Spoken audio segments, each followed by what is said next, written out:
Back on J knowledge. तो हम कर रहे हैं आपकी 10th क्लास की साइंस का chapter number 15 are environment.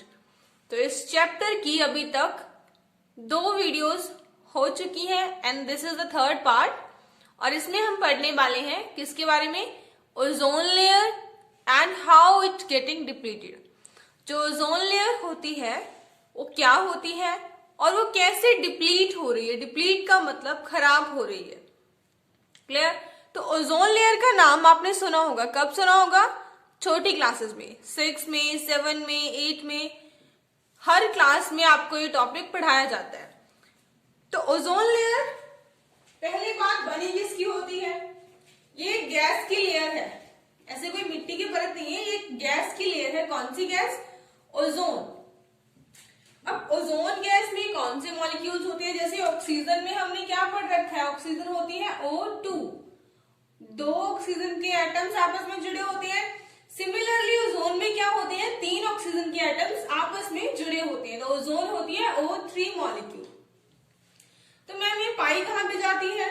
Atmosphere में। तो हमने यही सुना है कि मैम यहाँ पे CO2, O2 और बाकी जो गैसेज है वो होती है। ये तो उनमें नहीं होती। हाँ बच्चों, ये उसमें नहीं होती। ये कहाँ होती है? ये हमारे अर्थ के सरफेस से 60 किलोमीटर ऊपर एक लेयर होती है एटमॉस्फेयर से बाहर की साइड, जिसे हम स्ट्रेटोस्फीयर बोलते हैं। तो इस स्ट्रेटोस्फीयर में पाई जाती है। अर्थ से 60 किलोमीटर ऊपर जाओगे तो वहां पर आपको क्या मिलेगी? ओजोन लेयर मिलेगी। यही ओजोन अगर यहाँ पर आ जाए ना, ओजोन गैस यहाँ पर छोड़ी जाए जहां पर हम रहते हैं, तो हमारे लिए पॉइजनस है, बहुत हानिकारक गैस है। लेकिन यही सेम ओजोन जो ऊपर पाई जाती है वो हमारे लिए बहुत यूजफुल है। वो कैसे?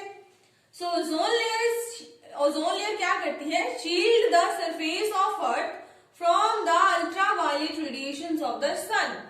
ये हमारी अर्थ के सरफेस को शील्ड करके रखती है सन की यूवी रेज से। यूवी रेज क्या करती है? UV rays are harmful and can cause skin cancer. UV rays बहुत हार्मफुल होती हैं और ये ह्यूमंस में स्किन कैंसर भी कॉज कर सकती हैं। क्लियर? यहाँ देखो, ये हमारी अर्थ और इसके आउटर में ये क्या है? Ozone layer. ये सन है, सन की यूवी रेज इसी से टकरा के वापस चली जाती है। तो इन हानिकारक या हार्मफुल यूवी रेज को ये अर्थ के सरफेस के अंदर नहीं आने देती। क्लियर? बाकी जो लाइट आती है वो विजिबल लाइट होती है, वो आ सकती है। सो ये है इंपॉर्टेंस ओजोन की, कि अगर ओजोन नहीं होंगी तो ये यूवी रेज ऐसे ही अर्थ के सरफेस के ऊपर आएंगे, ह्यूमंस में स्किन कैंसर कॉज करेंगे। सोचो अगर हर किसी को स्किन कैंसर हो जाए तो, है ना? इसीलिए ओजोन लेयर को बचाना बहुत जरूरी है। लेकिन उससे पहले ये समझिए कि ये डिप्लीट क्यों हो रही है, ऐसा क्या कर रहे हैं हम जिससे ये ओजोन लेयर खराब हो रही है ना? चलिए समझते हैं कि ओजोन बनती कैसे है बाहर, स्ट्रेटोस्फीयर के अंदर ओजोन की फॉर्मेशन कैसे होती है। तो हमें ये पता है कि ओजोन में भी क्या होती है? ऑक्सीजन के एटम होते हैं। तो ऑक्सीजन के 3 एटम होते हैं ओजोन के एक मॉलिक्यूल में। और अर्थ के सरफेस पे बहुत सारी ऑक्सीजन प्रेजेंट है, ये भी हमें पता है। तो वही ऑक्सीजन जब ऊपर जाती है तो वहां पर क्या होती है? यहाँ तक तो यूवी रेज आ ही सकती है। तो जब ये यूवी रेज से टकराती है तो यूवी रेज O2 मॉलिक्यूल को 2 सिंगल O में तोड़ देता है। क्लियर? और ये 2 O में से अब आगे ये सिंगल O है, तो ये ऑक्सीजन के एक मॉलिक्यूल के साथ कंबाइन करेगा ये वाला एटम और क्या बना देगा? O3, ओजोन बना देगा। और इसी तरीके से ओजोन क्या होती है? फॉर्म होती है एटमॉस्फेयर के अंदर। अब पढ़ेंगे इसका डिप्लीशन, कि ये डिप्लीट क्यों हो रही है, खराब क्यों हो रही है और कब से ऐसा होना स्टार्ट हुआ है और किस वजह से ज्यादा हो रही है। तो साइंटिस्ट ने 1980s में 1980 के दशक में क्या देखा कि ओजोन की जो कंसेंट्रेशन है, उसकी जो अमाउंट है वो फॉल हो रही है, ड्रॉप हो रही है शार्पली। ऐसा क्यों होने लगा? ऐसा क्या हुआ 1980s के दशक में कि जो ओजोन लेयर पहले से खुद को बनाए हुई थी वो खत्म होने लगी, डिप्लीट होने लगी। तो ओजोन में एक ऐसा होल बन गया। पूरी लेयर थी पहले पूरी कवरिंग, अब कवरिंग में क्या बन गया? एक होल। पहले यूवी रेज टकराती थी तो वापस चली जाती थी, लेकिन अब उस होल में से यूवी रेज अर्थ के सरफेस के अंदर आने लगी। और हमें पता है कि यूवी रेज बहुत हार्मफुल होती हैं, ये बहुत नुकसान है इनके। स्किन कैंसर कॉज करती हैं, प्लांट्स पर असर करती हैं। ऐसा हुआ क्यों? जब साइंटिस्ट ने इसकी खोज की तो उन्होंने क्या कारण पाया? What is the cause is synthetic chemicals. कुछ ऐसे केमिकल्स थे जो लैब में बनाए गए और वो यूज होते हैं कहां पर?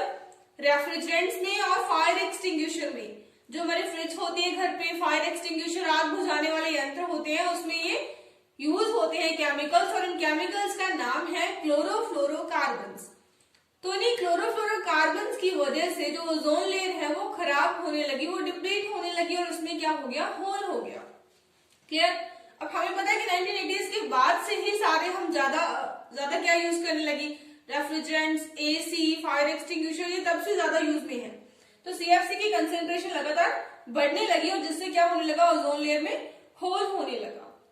सो इसे रोकने के लिए गवर्नमेंट्स ने, वो पूरे वर्ल्ड के गवर्नमेंट्स ने कुछ फैसला लिया, कुछ डिसीजन लिया। वो डिसीजन क्या था वो देखते हैं। ये याद रखना, क्लोरोफ्लोरोकार्बन्स क्या है? मेन कॉज है ओजोन लेयर की डिप्लीशन का। ये केमिकल है, सिंथेटिक केमिकल, जो फ्रिज में या फायर एक्सटिंग्विशर में यूज होता है। Steps to prevent its depletion. अब ओजोन लेयर तो डिप्लीट हो रही है, तो भी इसे रोकने के लिए क्या क्या स्टेप्स लिए गए? सो फर्स्ट टाइम जो एक्शन लिया गया था वो था 1987। 1987 में एक संस्था है जिसका नाम है, एक ऑर्गेनाइजेशन है, United Nation environment programme. Short में इसे यूएनईपी बोला जाता है। ये क्या है? एक इंटरनेशनल ऑर्गेनाइजेशन है जिसके काफी सारी कंट्रीज इसकी मेंबर कंट्रीज हैं, वो इसमें पार्ट लेती हैं कोई भी इन्वायरमेंट के बारे में डिस्कशन होनी हो तो 1987 में एक एग्रीमेंट साइन करवाया यूएनईपी ने सारी कंट्रीज से। उस एग्रीमेंट में क्या बोला गया? Agreement to freeze CFCs production at 1986 level.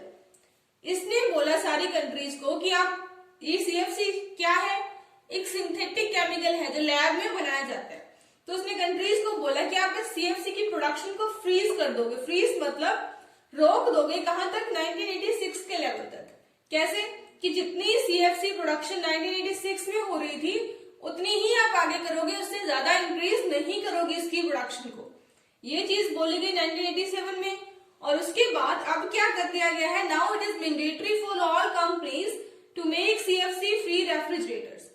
Her manufacturing company को ये बोला गया है कि आप सीएफसी की जगह कोई और अल्टरनेटिव केमिकल यूज कर लो, लेकिन सीएफसी आप रेफ्रिजरेटर में नहीं यूज करोगे, क्योंकि सीएफसी बहुत ज्यादा हार्मफुल है हमारी ओजोन लेयर के लिए। क्लियर?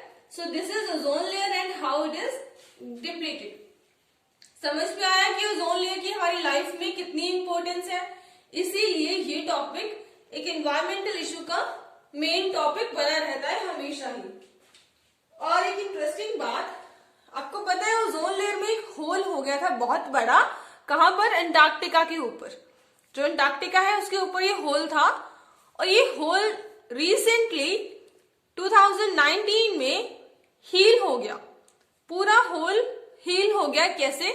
क्योंकि 2019 में लगा था लॉकडाउन, और लॉकडाउन के टाइम पे सारा कुछ स्टॉप था, व्हीकल्स स्टॉप थे, सारी कंपनीज स्टॉप थी, सब कुछ बंद था। तो 4-5 मंथ सारा कुछ बंद होने के कारण यहां तक कि रेफ्रिजरेटर्स और एसी भी क्या थे? स्टॉप थे। तो इस होल ने खुद को क्या कर लिया? हील कर लिया, कंप्लीटली हील हो गया था। And this is a good news for us. और यहां से ये भी पता चलता है कि ह्यूमन ने कितनी डिस्टर्बेंस क्रिएट कर रखी है अर्थ के अंदर, कि अर्थ को उसने 4 मंथ का टाइम दिया और अर्थ ने खुद को हील करना स्टार्ट कर दिया, है ना? So we should take steps to prevent, to save our environment. Clear? Next is managing the garbage we produce. Garbage मतलब कूड़ा कचरा। तो हम कैसे उस गार्बेज को या वेस्ट को मैनेज कर सकते हैं? तो उसके लिए हमें पता होना चाहिए कि वेस्ट होता कितने टाइप का है। तो waste is of 2 types. First is biodegradable waste and second is non biodegradable waste. So biodegradable waste क्या होते हैं? Substances that can be broken down by bacteria और बायोलॉजिकल प्रोसेसेस। ऐसे सब्सटेंसेस जिन्हें बैक्टीरिया तोड़ सकते हैं, ब्रोकन डाउन कर सकते हैं सिंपलर सब्सटेंसेस में, वो क्या होते हैं? बायोडिग्रेडेबल सब्सटेंसेस होते हैं, such as paper, cloth, vegetable peels, bio waste, plant waste, rotten fruits, ये सारी ऐसी चीजें हैं जो अपने आप क्या हो जाती हैं, गल जाती हैं, डिस्पोज ऑफ हो जाती हैं, खत्म हो जाती हैं। क्लियर? सो ये होता है बायोडिग्रेडेबल वेस्ट। सेकेंड में आता है नॉन बायोडिग्रेडेबल वेस्ट। ऐसा वेस्ट जो अपने आप या बैक्टीरिया की हेल्प से नहीं डिस्पोज ऑफ होता, नहीं करता। Substances that can not be broken down by bacteria. ऐसे सब्सटेंस जिन्हें बैक्टीरिया सिंपल सब्सटेंसेस में नहीं तोड़ सकते, वो क्या होते हैं, नॉन बायोडिग्रेडेबल सब्सटेंसेस होते हैं। एग्जाम्पल प्लास्टिक्स, मेटल्स, ये ऐसी चीजें हैं जो अपने आप अर्थ में नहीं गलती। मेटल्स को तो हम रीयूज कर सकते हैं, मेटल्स का तो हमें पता ही है, कोई भी मेटल है उसको पिघला के दोबारा से कुछ ना कुछ नया बनाया जा सकता है, लेकिन प्लास्टिक के केस में ऐसा नहीं है। प्लास्टिक मेन कॉज है हमारे अर्थ के ऊपर पोल्यूशन होने का, सॉइल पोल्यूशन का, है ना।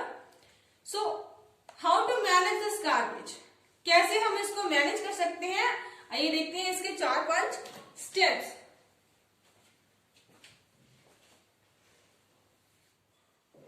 Managing the garbage we produce, जो कचरा हम प्रोड्यूस करते हैं उसे हम कैसे मैनेज कर सकते हैं सही तरीके से, उसके कुछ steps. Firstly by using separate dustbins. कहीं आप बाहर सिटीज में जाते हो तो आप देखते हो कि अलग अलग डस्टबिन्स होते हैं, 2 साथ में। तो वो सेपरेट डस्टबिन्स क्यों होते हैं, क्योंकि हमने डिस्कस किया है कि जो वेस्ट है वो 2 टाइप का होता है, बायोडिग्रेडेबल एंड नॉन बायोडिग्रेडेबल। तो जो ग्रीन कलर का डस्टबिन है वो होता है बायोडिग्रेडेबल वेस्ट के लिए, ऐसे वेस्ट के लिए जो अपने आप या बैक्टीरिया की हेल्प से गल सकता है। और जो ब्लू कलर का डस्टबिन होता है वो होता है नॉन बायोडिग्रेडेबल वेस्ट के लिए, such as plastic, metals. Sorry, metals को आपने कभी भी डस्टबिन में नहीं डालना है, क्योंकि मेटल्स क्या हो सकती है, रिसाइकिल हो सकती है। क्लियर? तो प्लास्टिक के लिए, रबड़ के लिए, ई वेस्ट वगैरह कुछ वो आप इसमें डाल सकते हो। So we can make compost from the biodegradable waste. Biodegradable waste जैसे कि वेजिटेबल्स, पील्स, फ्रूट्स, उनसे हम क्या कर सकते हैं, कंपोस्ट बना सकते हैं, जिन्हें हम प्लांट्स में डाल सकते हैं, प्लांट्स की ग्रोथ के लिए बहुत अच्छी होती है। थर्डली हम लैंड फिलिंग कर सकते हैं। लैंड फिलिंग कैसे, जो बड़ी बड़ी सिटीज होती है, कहीं से अगर मिट्टी निकाली गई हो और जमीन में बड़े बड़े खड्डे हो, तो उन खड्डों को लेवल अप करने के लिए हम उसमें क्या कर सकते हैं, जितना भी प्लास्टिक वेस्ट इकट्ठा होता है उसे हम उस खड्डे में डंप कर सकते हैं, और जब वो भर जाएगा पूरी तरीके से तो उसके ऊपर मिट्टी की एक लेयर डाल के उसको लेवल अप कर सकते हैं, और फिर उसके ऊपर कोई पार्क या कुछ बनाया जा सकता है। फोर्थ, हम रीयूज कर सकते हैं कुछ प्लास्टिक वेस्ट का, सच एज ओल्ड केन्स, जो पुराने हमारे पास केन्स पड़े होते हैं उनका हम रीयूज कर सकते हैं, उनको डेकोरेट करके किसी और चीज में या उनमें कुछ और डालकर उनका दोबारा यूज किया जा सकता है, उनको फेंकने की बजाय। Fifth, use 3 R's। 3 R's क्या है? 3 R's, reduce, reuse and recycle. इन चीजों का हम यूज कर सकते हैं। क्लियर? सो इस तरीके से हम अपना गार्बेज जो है वो मैनेज कर सकते हैं और अर्थ को पोल्यूट होने से बचा सकते हैं। तो यहाँ खत्म होता है हमारा chapter number 15, our environment. I hope आपको समझ आया होगा, और अगर समझ आया तो लाइक, शेयर, सब्सक्राइब जरूर करें और कमेंट भी करें। Thank you so much for watching this video.